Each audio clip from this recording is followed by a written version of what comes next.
In 2016, you called your running mate Donald Trump unfit for the nation's highest. You've been asked many times, and you've said you regret those comments and explained you then voted for Donald Trump in 2020. You're now his running mate, and you've shifted many of your policy stances to align with his. If you become vice president, why should Americans trust that you will give Donald Trump the advice he needs to hear and not just the advice he wants to hear? Well, first of all, Margaret, because I've always been open. And sometimes, of course, I've disagreed with the president, but I've also been extremely open about the fact that I was... Legend didn't just call out J.D. Vance and Donald Trump. He lit them up like a 4th of July fireworks display over Mar-a-Lago. It wasn't a polite disagreement. It wasn't a measured critique. No, Legend went full scorched earth, dropping truth bombs so... platform to criticize President Trump substantially. Yeah, because he deserves the criticism. He's done some awful things in America, and he's, I think, a really terrible person as well. Precise, so devastating that J.D. Vance probably wished he'd stayed a quiet author. And Trump? Trump was left scrambling for the nearest Wi-Fi router like it was a lifeline. And true to form, he took the bait like a fish that never learns. Hook, line, and flopping tantrum, brick by brick, of every inflated claim Trump's ever made about his supposed achievements. Trump, of course, could not handle it. Influx of Haitian immigrants who have come to our city. Now, our city had been shrinking for decades. We didn't have enough jobs. We didn't have enough opportunity. So people left and went somewhere else. So when I was there, we had upwards of 75,000 people. And in the last 5 years, we were down to like 60,000 people. But of late, during the Biden administration, there have been more jobs that opened up, more manufacturing jobs, more plants, factories that needed employees and were ready to hire. If you're enjoying, please subscribe. And by the way, we have Trump merch available for a limited amount of time, found in the description. From separating families at the border to botching pandemic responses, Trump's record reads like a checklist of how not to run a country. Legend didn't need to raise his voice. He simply held up the mirror and let Trump's chaos reflect back at full. I think he's selfish, he's racist, he's misogynist, he's a liar, probably the worst liar we've ever seen in public life. He's really ill-informed, a narcissist. I could go on. You could. Vance, Legend practically handed him his own biography back, annotated in red ink. Here's a man who once publicly condemned Trump, branding him as corrosive and dangerous, only to do a full gymnastic backflip once the MAGA base offered him a political career on a silver platter. Legend made it crystal clear J.D. Vance's credibility crumbled the second he traded his principles for clout, turning himself into Trump's loyal lapdog. Vance went from thoughtful author to political puppet faster than you can say hillbilly sellout. Made it clear throughout his life that he believes black people are inferior. Like he believes that to his core, in his bones. He wouldn't let us live in his buildings back in the day. But also, when you hear some of the stray comments he makes, he clearly believes in a genetic hierarchy of humanity and is racially determined. So he is a tried and true, died in the... Best part? Didn't even have to stoop to insults. He simply pointed out the glaring inconsistencies, the hypocrisy, the shameless pandering, and let the facts roast them alive. It was clinical, almost surgical, the way he sliced through their nonsense. Of course, Trump can't handle that level of truth. Subtle jabs? Nah. Trump needs total submission or he short circuits. So, predictably, the moment Legend's segment aired, Trump retreated to his golden palace, fingers furiously tapping out a rage-filled, typo-ridden manifesto on Truth Social. It had all the classics: wild accusations, whining about unfair treatment, maybe even a few desperate attempts to remind people of his huge crowd sizes. You could almost hear the staffers groaning in the background, wondering if they'll be tasked with wiping mustard off the walls again. Media loves to talk about January the 6th, and of course, January the 6th of 2021, if you were violent, if you committed acts of violence, then you should be prosecuted for them. Everybody believes that. Whoa, whoa, whoa, whoa, whoa, whoa, whoa. Does everyone believe that, JD? Because Donald Trump thinks it was a day of love. He rehearsed. Vance, for his part, tried to play it cool, maybe issuing some lukewarm statement about being misunderstood. But the damage was done. Legend dragged them both under the bright lights, exposed every flimsy argument, and walked off stage like it was just another day. The internet? Oh, it erupted. Memes flew, hashtags trended, late-night hosts sharpened their monologues, each piling on with glee.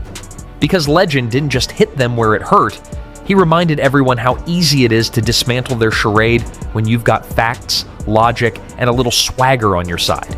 It wasn't just any call-out. It was a public execution of every lie, exaggeration, and self-congratulatory fantasy Trump had ever peddled about criminal justice reform. John Legend, cool as a cucumber and sharp as a scalpel, sat there dismantling Trump's delusions with the kind of patience normally reserved for kindergarten teachers correcting a child who insists that 2 + 2 = 5. Trump's entire narrative unraveled in real time, piece by ridiculous piece, while Legend barely had to Until we're proven guilty. It's not fair that we have a system that relies on you having enough money to pay your way into freedom. I've been involved in this movement to end mass incarceration in the country for about a decade now. The work all of us did to make sure pretrial freedom was extended to more and more people, it actually paid off in improving real human beings' lives, their families' lives, and made all of our communities. has always clung to his so-called criminal justice reform efforts like a drowning man to a life preserver, desperately pointing to the First Step Act as proof that he's some kind of civil rights hero. In Trump's version, he's basically the second coming of Martin Luther King Jr., except with more golf courses and bad hair. Legend wasn't buying it. Not for a second. He laid out the reality. Yes, the First Step Act happened. Yes, it made some necessary adjustments, but here's the kicker. Trump spent the rest of his presidency undoing every single positive step it could have made. Legend highlighted how Trump turned around and filled his administration with people hell-bent on rolling back progress, reinstating mandatory minimums, and encouraging the kind of over-policing that disproportionately targeted black and brown communities. The man who claimed to champion justice reform was the same man retweeting calls for harsher crackdowns and cheering on law enforcement like they were contestants in some dystopian reality show. Legend didn't stop there. He pulled apart Trump's favorite trick, taking credit for work other people did while conveniently forgetting every mess he left behind. Trump loves to puff up and claim he saved lives, fixed systems, broke chains, but Legend reminded everyone that behind every flashy signing ceremony was a president more concerned with photo ops than actual policy outcomes. The man couldn't even pretend to care unless there were cameras flashing and applause lines to milk. To the Capitol, but you never see the picture of the crowd. The biggest crowd I've ever spoken. I've spoken to the biggest crowds. Nobody's spoken to crowds bigger. I don't want to hear what he has to say about what he's done for black people. He's done very little for us, and he is at his core truly a racist. And you even hear what he says about immigration and which countries he wants people to come in from. J.D. Vance, Legend treated him like the footnote he's become. Vance's journey from Trump critic to Trump lapdog is practically a case study in political opportunism. Here's a guy who once spoke eloquently about systemic poverty and addiction, only to toss it all out the window in exchange for MAGA-approved talking points and a prime seat at Trump's table. Legend made it crystal clear. Vance didn't evolve, he sold out. While Trump was busy patting himself on the back, Legend pointed out the community still suffering under the weight of broken policies. He talked about families still torn apart, incarcerated individuals stuck in a system that treats them like commodities, and politicians like Trump and Vance who use them as political props. The brilliance of Legend's takedown wasn't just in the facts, it was in the delivery. Calm, measured, unflappable. Meanwhile, you could practically hear Trump fuming from across the country, probably halfway through drafting an all-caps meltdown on Truth Social, yelling at his aides to find dirt on Legend and demanding J.D. Vance issue a statement to clean up the mess. Because John Legend just lit up J.D. Vance and Donald Trump live on air. And let's just say, they didn't stand a chance.